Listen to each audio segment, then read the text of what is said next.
¿Cómo estás, Toño? Mexicanos por España. Amigos radioescuchas de Radial del otro lado del Océano Atlántico, mi nombre es Claudia Luna Palencia, soy periodista, corresponsal y analista internacional. La expansión del coronavirus que sigue causando estragos en Europa con una segunda ola más virulenta. Francia intenta atajarla con un nuevo confinamiento por 4 semanas. España con otro estado de alarma y un toque de queda nocturno. Alemania cierra toda la hostelería, el ocio y la cultura por un mes. Reino Unido confina nuevamente a su población hasta los primeros días de diciembre. Hay otros países del continente que secundan medidas drásticas para cortar la libertad de movimiento de la población. Lo estamos viendo en el caso de Italia, de Grecia, de Hungría, de Eslovenia, de Bélgica, que están aplicando diversos toques de queda nocturnos. Esta vuelta de tuercas a un estado de alarma en varios países está agriando el panorama con hosteleros y hoteleros que ya no saben si abrirán al día siguiente ante la incertidumbre del número de contagios por SARS-CoV-2 y su relación proporcional con el número de ingresos hospitalarios y de funciones por el virus. Este foco de la segunda ola del coronavirus que se ha instalado en Europa con más de 266,000 fallecidos, con datos preliminares recientemente reportados a la Organización Mundial de la Salud. Hemos visto cómo esta segunda ola nuevamente se ha cebado con países como España, como Francia, como Italia, que son los más severamente afectados, tanto por la velocidad del contagio como por el número de fallecidos diarios, una resistencia que pone a prueba la capacidad de atención de sus respectivos sistemas de salud.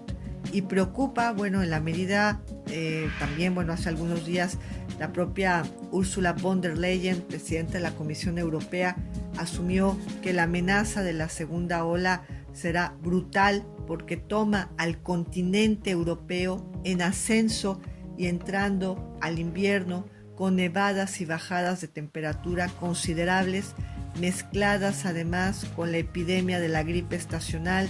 Los científicos ya le han puesto nombre, se llama sindemia. Una sindemia es precisamente la combinación de dos virus altamente contagiosos al mismo tiempo, en una especie como de bomba vírica que ennegrece por completo los próximos 5 meses, a tal grado que la propia Suiza, con su protocolo médico, anunció hace unos días que no ingresará a las unidades de cuidados intensivos a los ancianos infectados con COVID-19 que además tengan varias patologías previas, porque han dicho las autoridades sanitarias en Suiza que se trata de privilegiar las camas bajo el argumento, como te digo, de las autoridades sanitarias. Esta segunda ola, con estas medidas que se están tomando por los diversos gobiernos en el continente, también está provocando una enorme crispación ciudadana, un enorme malestar entre todos los micro, pequeños y medianos empresarios que son hoy por hoy las víctimas económicas de esta crisis sanitaria. Y estamos viendo, Toño, que a 7 meses de que inició, 8 meses, esta vorágine de la pandemia que vino a instalarse aquí en el continente europeo, cómo van polarizándose cada vez más los criterios al respecto de cómo cada uno va digiriendo esta pandemia. Una pandemia que, hay que decirlo, es una pandemia de mentiras, es una pandemia de errores, es una pandemia de desinformación, ¿sí? Es una pandemia en la cual también se ha usado al miedo. Es una pandemia de ignorancia también. Hace no mucho me han enviado un WhatsApp con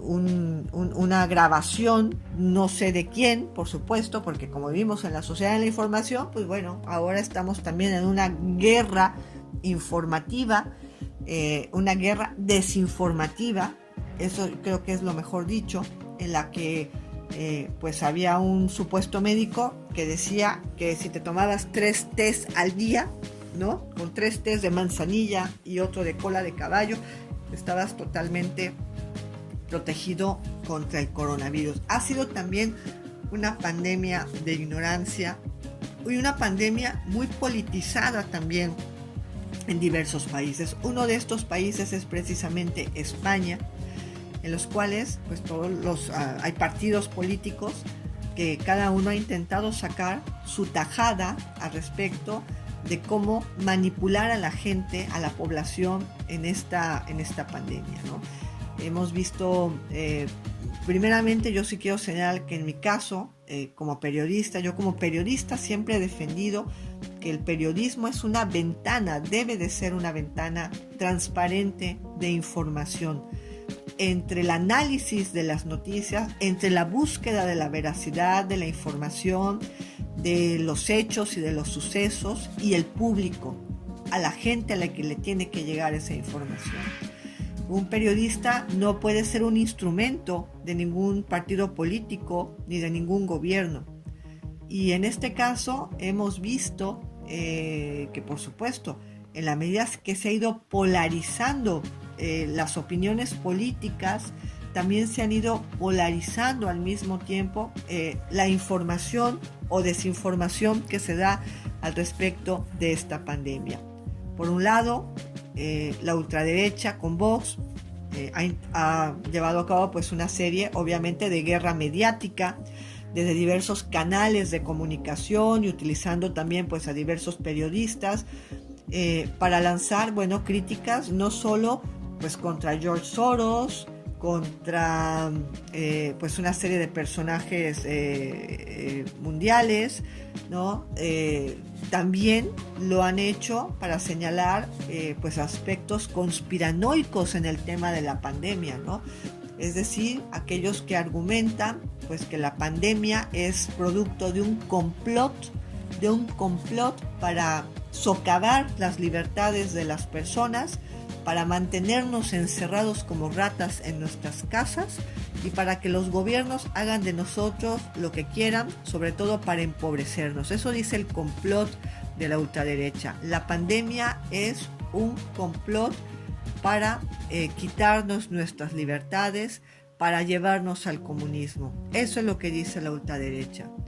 Por otro lado, vemos la contracara de la ultraizquierda, que también protesta contra la socavación pues, de las libertades, pero la ultraizquierda intenta de alguna forma cosechar y sembrar y cosechar entre las huestes sociales más afectadas, pues desde luego los futuros apoyos políticos electorales a través de programas que promete y que no siempre son ni efectivos ni por supuesto llegan a la gente que realmente lo necesita. Vemos en este espectro también como en su caso el gobierno del presidente Pedro Sánchez del PSOE intenta pues instalar la política del miedo, ¿no? La política del miedo al respecto de esta pandemia, siempre señalando y subrayando que nos esperan semanas, días, semanas y meses muy duros al respecto de lo que vendrá con esta pandemia, provocando todavía mayor zozobra ciudadana entre la gente que no sabe si mañana saldrá a trabajar, si pasado mañana llevará a sus hijos al colegio o si te decretarán un nuevo confinamiento el miércoles siguiente. Estamos en un aspecto en el que hemos perdido nuestra capacidad y toma de decisiones de forma inmediata y eso pues ha provocado desde luego un enorme malestar y como te digo cierto sospechosismo conspiranoico por parte pues de ciertos grupos como lo son la ultraderecha. Después tenemos pues partidos como el Partido Popular que no sabe muy bien entre qué lindero moverse, en el totalmente lindero de la tesis conspiranoica, ¿no? Sí, o bien en el lindero pues de la responsabilidad para tratar de apuntalar lo que viene siendo pues la gestión de la toma de decisiones al respecto de cómo gestionar lo mejor posible esta pandemia para que haya ciudadanos menos afectados. Y el caso, querido Toño, es que estamos llegando a noviembre con partidos políticos confrontados, con el presidente Sánchez, el ministro Salvador Illa diciendo de determinados horarios, determinadas normas, determinadas regulaciones, y viendo, por ejemplo, pues cómo presidentes autonómicos dicen, no, aquí se hace lo que yo digo y es totalmente lo contrario, y traen a los ciudadanos como si fueran verdaderos juguetes rotos, jugando con sus vidas, jugando con sus bolsillos, jugando con sus empleos, en una verdadera falta de respeto.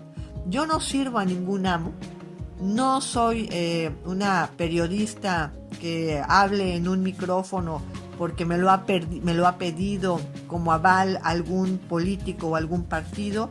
Creo que intento hablar con la mayor parte pues de personas de la calle, de diversos tipos de opiniones. Generalmente estoy sondeando.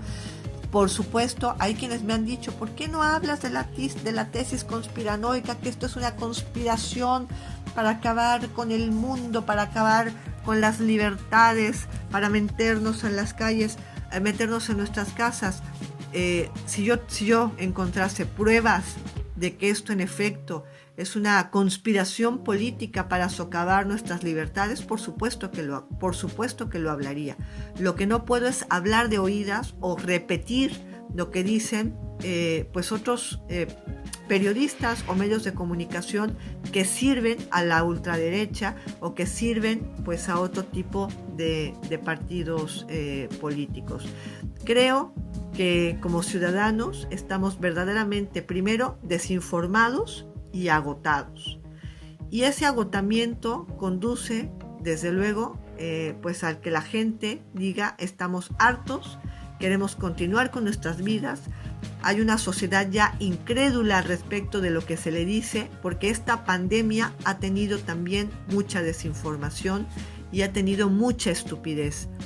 Nos han dicho primero que no a la mascarilla, luego que siempre sí, que el virus no se transmitía de manera aérea, ahora sí se transmite, que primero una distancia de 1 metro, que después una distancia de 2,5 metros, una serie de normativas con las cuales han estado jugando con nosotros y la gente está terminado cansada, y por eso quizá, Toño, estamos viendo ya protestas callejeras en Italia, en Burgos, en Cataluña, porque el ciudadano ha dicho que está verdaderamente agotado y se siente usado y se siente manipulado y no comprende en verdad si la urgencia sanitaria es tal como nos la han dicho o en verdad lo que se esconde es ese propósito, como dicen los conspiranoicos, para tenernos empobrecidos y metidos en nuestras casas. Yo en lo personal me parece un disparate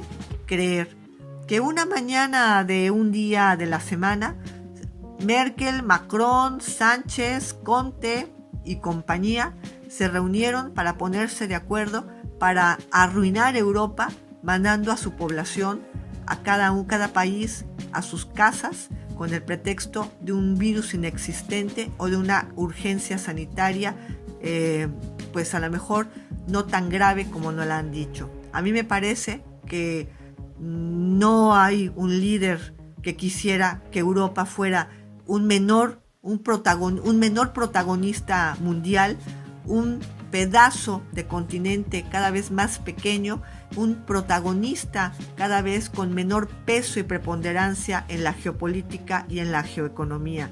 Sería tanto como pegarse no un tiro en el pie, sino un tiro en la sien. Yo creo que nos queda como periodistas y sobre todo a los que somos periodistas serios y nos jugamos el prestigio, el verdaderamente investigar y tener pruebas, datos y gente que sabe, gente que está verdaderamente involucrada, no gente que nos quiera dar la razón, no cualquier persona que ni siquiera esté involucrada en las áreas más torales. gente que realmente pueda contribuir con datos y con información para que el día de mañana sepamos qué ha sido este tsunami que ha terminado arrasando nuestras vidas como lo ha hecho este 2020. Hasta aquí mi comentario.